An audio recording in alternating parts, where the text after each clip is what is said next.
Marneuli Bələdiyyəsinin Qadın və Uşaq Hüquqları üzrə fəaliyyət göstərən Sakribulu Şurası 2026-27-ci illər üzrə fəaliyyət planını müzakirə edib. İclasda mer və onun müavinlərinin iştirakı ilə bu sahədə mövcud ehtiyaclar, problemlər ətrafında fikir mübadiləsi aparılıb. Həmçinin gələcəkdə daha səmərəli əməkdaşlıq mexanizmlərinin yaradılması yolları müzakirə olunub.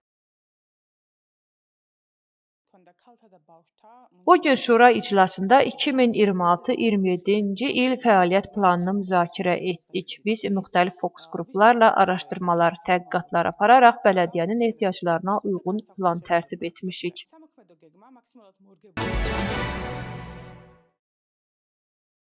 Tetricqaro Bələdiyyəsində Marabda düzündə Marabdova 2026 Xalq Bayramı keçirilib. Tədbir çərçivəsində dövrün ruhuna uyğun dekorasiyalar qurulub. Aktyorlar tarixi döyüşün qəhrəmanlarını canlandırıblar. Dəvət olunmuş aktyorlar, folklor və xoreoqrafiya kollektivləri, eləcə də yerli yaradıcılıq qruplarının iştirakı ilə tamaşaçılara teatrallaşdırılmış proqram təqdim edilib.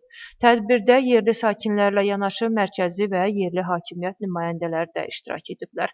Onlar Gürcüstan Gənclər Olimpiya Festivalında əldə etdikləri uğurlara görə yerli idmançıları fəxri fərmanlarla təltif ediblər. Marneuli Bələdiyyəsinin Saymerlo kəndində məişət zəminində baş vermiş mübahisə zamanı bir nəfər həmkəndlisini soyuq silahla yaralayıb. Marneuli rayon polis idarəsinin əməkdaşları qəsdən sağlamlığa ağır xəsarət yetirmək ittihamı ilə bir nəfəri saxlayıblar. İstintaqla müəyyən edilib ki, təqsirləndirilən şəxs məişət zəminində yaranmış mübahisə zamanı həmkəndli kişini soyuq silahla yaralayıb. Yaralı tibbi yardım göstərilməsi üçün xəstəxanaya yetişdirilib.